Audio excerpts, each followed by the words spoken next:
నమస్తే friends, welcome to my classes. నేను మీ దండ వెంకట్రాములు. ఈ వీడియోలో మనం ఉస్మానియా యూనివర్సిటీ, పాలమూరు, కాకతీయ, తెలంగాణ రాష్ట్రంలో ఏ యూనివర్సిటీ అయినా డిగ్రీ థర్డ్ సెమిస్టర్ కు సంబంధించినటువంటి తెలుగు కనీసం పుస్తకం లేకున్నా ఎట్లా పాస్ కావాలి అనేటటువంటి టాపిక్ ని ఈ వీడియోలో ఎక్స్ప్లెయిన్ చేసుకోవడానికి ప్రయత్నం చేద్దాం. రాష్ట్రంలో ఉన్నటువంటి అన్ని యూనివర్సిటీలకు యూజ్ అయ్యే విధంగా అన్ని లెసన్లని ఈ వీడియోలో ఎక్స్ప్లెయిన్ చేయడానికి ప్రయత్నం చేస్తాం.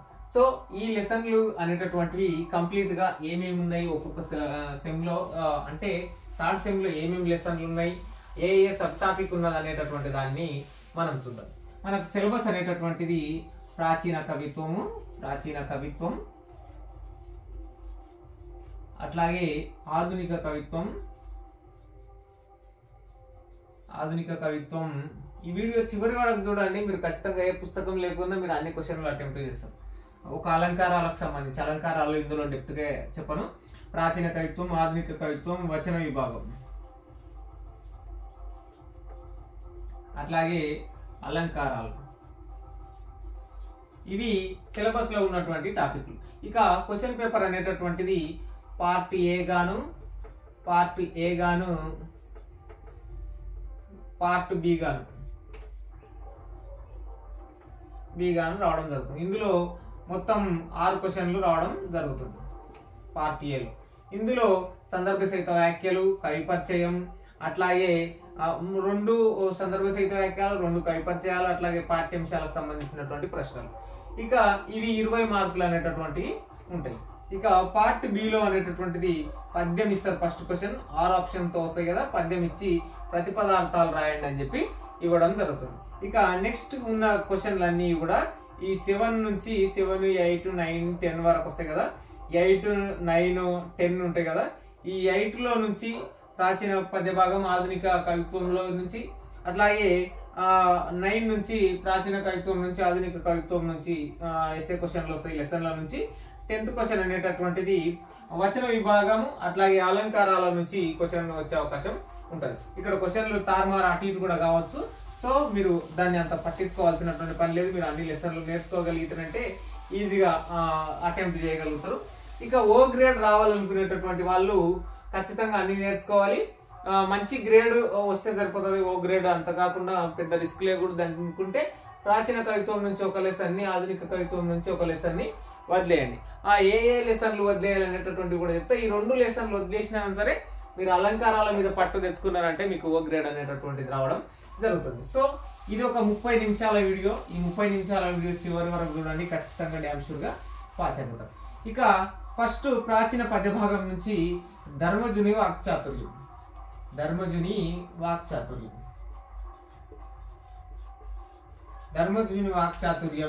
దీనిని తిక్కన గారు రాయడం జరిగింది. తిక్కన 13వ శతాబ్దానికి చెందినటువంటి వ్యక్తి. ఆంధ్ర మహాభారతాన్ని రాసినటువంటి వ్యక్తి. ఎక్కడి నుంచి? 4వ పర్వం నుంచి, అంటే విరాట పర్వం నుంచి స్వర్గారోహణ పర్వము 18 పర్వాల వరకు 15 పర్వాలను భారతాంధ్రీకరణ చేయడం జరిగింది. అంటే నన్నయ్య, ఎర్రన కాకుండా మిగిలిన పాట మొత్తం తిక్కన గారు రాయడం జరిగింది. అందుకోసం ఇతన్ని కవి బ్రహ్మ, ఉభయ కవి మిత్రుడు అనేటటువంటి అంశాలు కూడా చెప్పడం జరిగింది. కవి బ్రహ్మ, ఉభయ కవి మిత్రుడు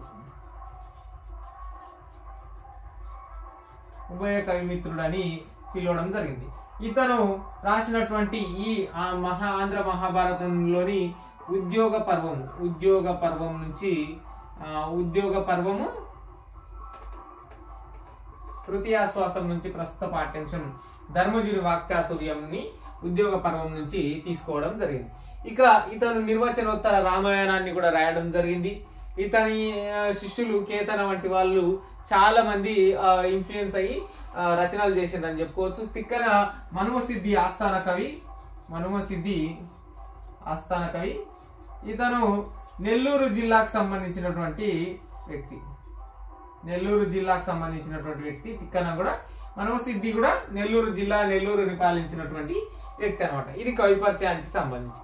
ఇక ధర్మజుని వాక్చాతుర్యం అంటే ధర్మరాజు తన తమ్ముళ్లను ఒప్పించి కౌరవుల వద్దకు రాయబారానికి వివిధ వ్యక్తులను పంపిస్తాడు అనమాట. అంటే కనీసం మనమందరం బ్రతకడానికి కనీసం 5 ఇళ్ళన్న కావాలని ధర్మరాజు కౌరవుల వద్దకు వివిధ వ్యక్తులను పంపిస్తాడు అన్నమాట. ఆ వ్యక్తుల్లో మొదటి వ్యక్తి ద్రుపదుని యొక్క పురోహితుడు. ఇతడు కూడా వెళ్ళి రాయబారం చేసి వస్తాడు. కానీ ఆ రాయబారం అనేటటువంటిది ఫెయిల్ అవుతుంది. ఇక్కడ కౌరవుల నుంచి సంజయుడు అనేటటువంటి వ్యక్తి రావడం జరుగుతుంది. సంజయుడు అనేటటువంటి వ్యక్తి రాయబారం జరుగుతుంది. ఇప్పుడు మీ పెద్ద తండ్రి రాజ్య భాగం అనేటటువంటి అంశం ఇవ్వనట్లు ఇతను కూడా చెప్పిపోతాడు. ధర్మరాజు అప్పుడు వాళ్ళ నాన్న పాండురాజు ఆదేశాలు చిన్నప్పుడు చెప్పినటువంటి శ్రీకృష్ణుడిని నమ్మాలి అని అనుకుంటాడు కదా. కృష్ణుడిని రాయబారానికి పంపాలనుకుంటారు. ఈ శ్రీకృష్ణుడిని కౌరవుల వద్దకు పంపించేటప్పుడు ధర్మరాజు శ్రీకృష్ణుడికి చెప్పినటువంటి అంశాలే ఈ పాఠ్యాంశం యొక్క ఎస్ఏ క్వశ్చన్. అందులో దేని గురించి చెప్తాడు? శాంతి గురించి, మరియు పగ గురించి, మరియు యుద్ధం గురించి, మరియు బంధువుల గురించి, మరియు బ్రాహ్మణుల గురించి, అట్లాగే మరియు పరివారం గురించి, అట్లాగే ప్రజల గురించి ఒప్పందాల గురించి చెప్పడం జరుగుతుంది. వీళ్ళు జూదం ఆడతారు కదా. కౌరవులు పాండవులు ఆడిన తర్వాత వాళ్ళు 12 సంవత్సరాలు అరణ్యవాసం, 1 సంవత్సరం అజ్ఞాతవాసం పూర్తి చేసిన తర్వాత ఉపప్లావ్యం అనేటటువంటి ప్లేస్కి వచ్చి ఈ ఉపప్లావ్యం నుంచి రాయబారాలు చేస్తారనమాట. మా రాజ్యంలో సగభాగం మాకు ఇవ్వాలని చెప్పి రాయబారాలు చేస్తారు. అప్పుడు ధర్మరాజు కౌరవుల వద్దకు ద్రుపద పురోహితుడిని పంపిస్తాడు అనమాట. దీన్ని క్యాన్సిల్ అవుతుంది. తర్వాత శ్రీకృష్ణుడిని పంపించినప్పుడు శాంతి గురించి, పగ గురించి, యుద్ధం వల్ల నష్టాలు, బంధువులకు ఎట్లా ఉండాలి, శాంతి అనేటటువంటిది పగ యుడిగించుటెంతయు అది శుభం బదీలెస్స అని చెప్పి ధర్మజుని వాక్చాతుర్యంలో ధర్మరాజు యొక్క వాక్పటుత్వం అనేటటువంటిది తిక్కన గారు ఈ పాఠ్యాంశంలో ఆవిష్కరించారు అనమాట. ఇది ధర్మజుని వాక్చాతుర్యానికి సంబంధించినటువంటి పాఠ్యాంశం. మీరు ఇవన్నిటిని ఎండింగ్లు పెట్టి రాస్తున్నట్టు సరిపోతుంది. ఇందులో నుంచి సందర్భ సహిత వ్యాఖ్యలు వచ్చినప్పుడు మీరు ఏం చేయాలంటే దానికి కవిపరిచయము, సందర్భము, అర్థము, వ్యాఖ్య. ఏమిటేంటి? కవిపరిచయం మరియు సందర్భం,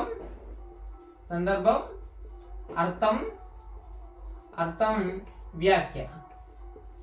ఇప్పుడు ధర్మజుని వాక్చాతుర్యంలో నుంచి వచ్చినప్పుడు ఈ ప్రస్తుత వాక్యము ధర్మజుని వాక్చాతుర్యం అనేటటువంటి పాఠ్యాంశం నుంచి తీసుకోవడం జరిగింది. దీనిని తిక్కన గారు రాయడం జరిగింది. వారు రచించినటువంటి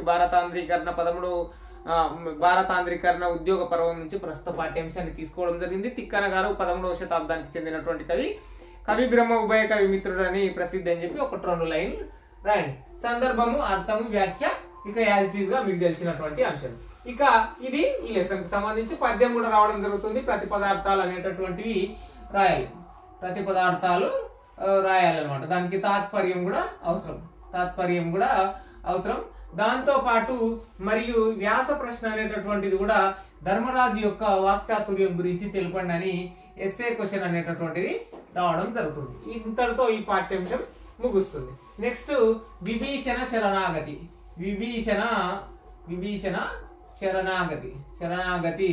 దీనిని గోన బుద్ధారెడ్డి గారు రాయడం జరిగింది. గోన బుద్ధారెడ్డి గారు రాసినటువంటి రంగనాథ రామాయణంకి సంబంధించి రంగనాథ రామాయణం నుండి ప్రస్తుత పాఠ్యాంశాన్ని తీసుకోవడం జరిగింది. అయితే శ్రీరాముడు సీతను అంటే రావణుడు సీతను అపహరించిన తర్వాత సీతా అపహరణ అనేటటువంటి తప్పు అని చెప్పి రావణుడి యొక్క తమ్ముడైనటువంటి విభీషణుడు చెప్తాడన్నమాట. సో రావణుడికి వ్యతిరేకంగా చెప్పడం ద్వారా, అంటే రాక్షస రాజు అయినటువంటి రావణుడికి వ్యతిరేకంగా విభీషణుడు చెప్పడం ద్వారా విభీషణుడిని రాజ్యం నుంచి బహిష్కరిస్తాడన్నమాట. విభీషణుడు ఆకాశ మార్గంలో రాముడు ఉన్నటువంటి ప్లేస్ కి రావడం జరుగుతుంది. ఆకాశం నుంచి వస్తున్నప్పుడు అక్కడ సుగ్రీవుడు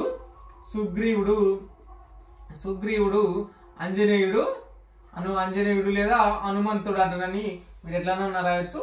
అట్లాగే వానరులు వాళ్ళందరూ చెట్లు గుట్టలు అన్ని పీకి వస్తున్న రాక్షసుని చంపాలన్నంతలో ఉంటాడు. కానీ విభీషణుడు పైనుండే ఆగండి వానరులారా, నేను రాముడి యొక్క సేవ కోసం వచ్చానని చెప్పి చెప్పడం జరుగుతుంది అనమాట. కానీ అతను అక్కడనే ఆగినప్పుడు సుగ్రీవుడు వెళ్ళి రాముడి వద్దకు వెళ్ళి, శ్రీరామచంద్ర, ఇట్లా విభీషణుడు అనేటటువంటి పర్సన్ వచ్చిండు, ఆకాశ మార్గంలో ఉన్నాడు, ఆజానుభావుడు, చాలా భీకరంగా ఉన్నాడు, పర్వతం అంత ఎత్తున్నాడు, అతడు వచ్చి శరణు కోరుతున్నట్లు ఉన్నాడు, అతన్ని నమ్మొచ్చా అంటే శ్రీరాముడు నమ్ముతాడు, అతన్ని పిలిపించుకుంటాడు, అభయం ఇస్తాడు. విభీషణుడు శత్రువుడు అయినటువంటి నన్ను దగ్గర తీసుకున్నటువంటి వాడు, నన్ను తమ్ముడిలా చేర్చుకున్నటువంటి వాడు అని చెప్పి విభీషణుడు శ్రీరాముడిని కీర్తిస్తాడు. ఇది విభీషణ శరణార్థి గతికి సంబంధించినటువంటి పాఠ్యాంశం.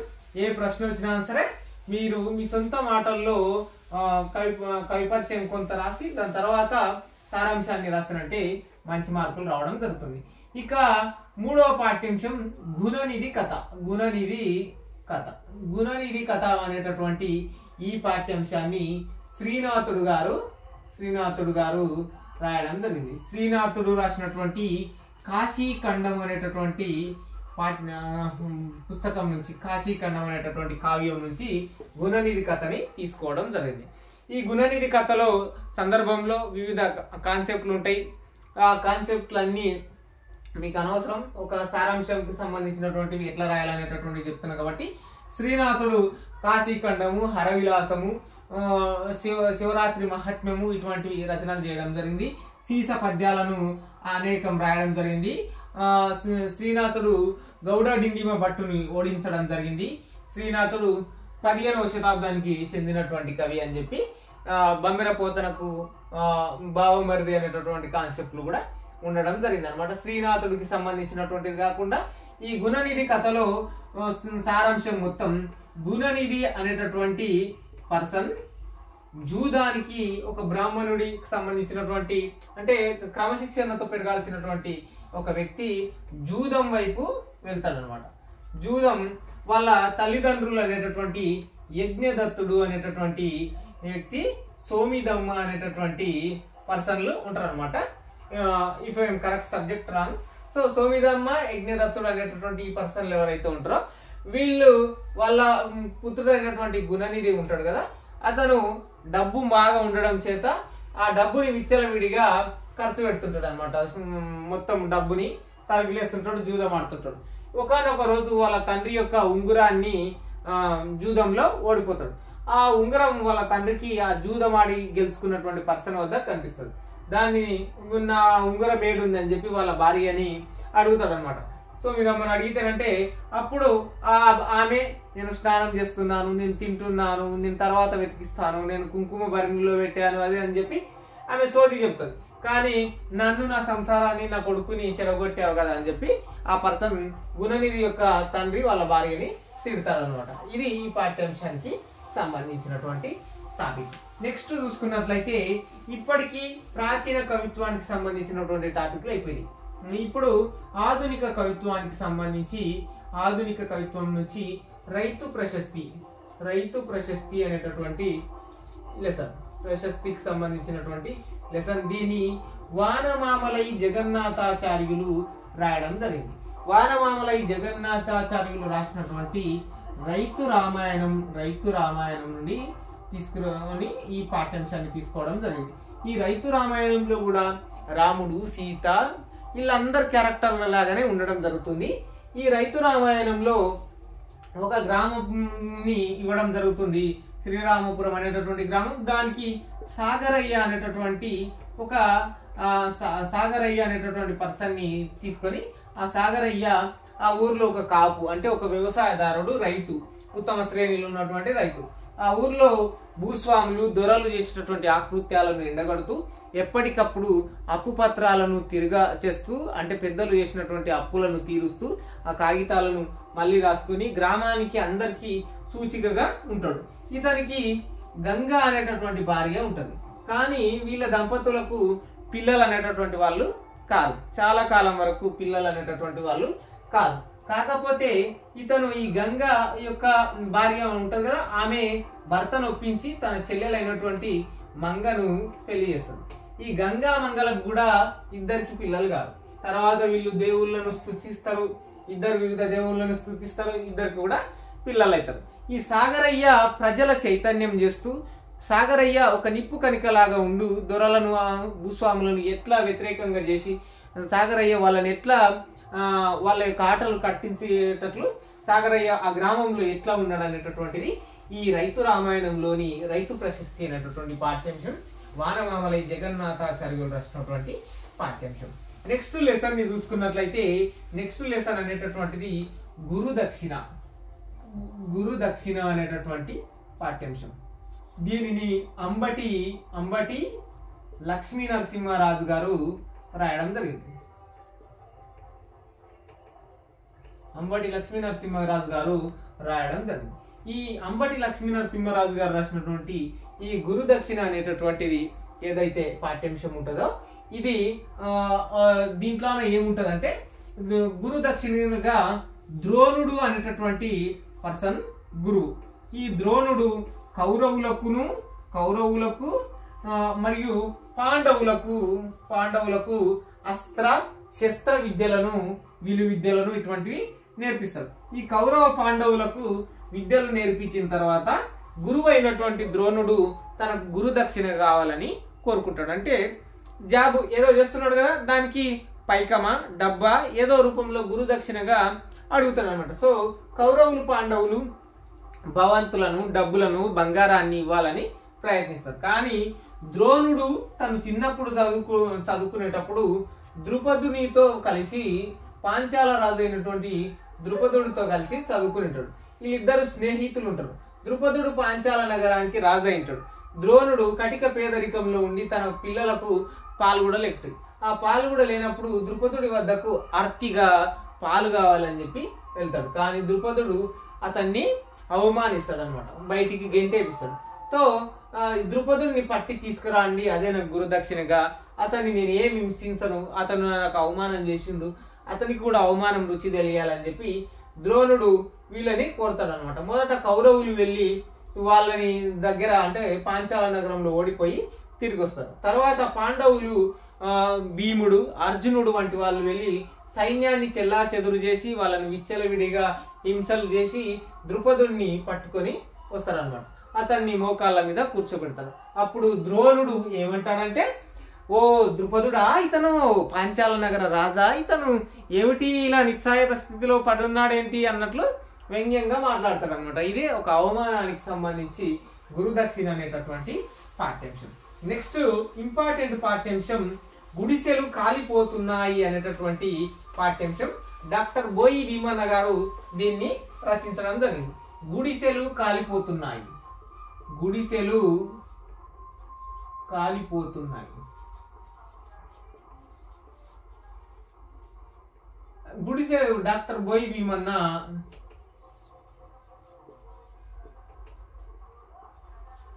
అభ్యుదయవాది విప్లవకారుడు అని చెప్పుకోవచ్చు. డాక్టర్ బోయి భీమన్న గారు సమసమాజ నిర్మాణం కోసం రచనలు చేసినటువంటి వ్యక్తి.